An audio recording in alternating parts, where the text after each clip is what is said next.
Let's just end. We're going to talk about a person of the week, and it's this fella behind me, George Osborne. Hero or villain, Adam?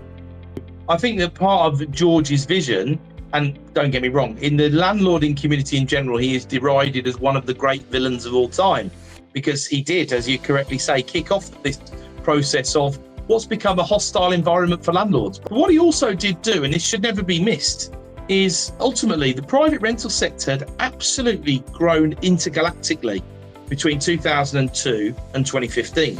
It had gone from 2.2 million units to 5.5 million units in the UK in just 13 years. Funded, now that was just fueled by the debt before 2008. Of course, this carried on 2009, 2010, because, as us economists would say, people were making supernormal profits out of rental property at that stage. And it did start to crowd out first-time buyers. So George, and then the subsequent policies that followed, some of those were regulatory from the Bank of England. This has continued with the change in the Renters' Rights Act that we were talking about. That private rental sector has stayed very flat since then. But that has meant that first-time buyers have had more room to come back into the market. And there has been significant repair to the first-time buyer action.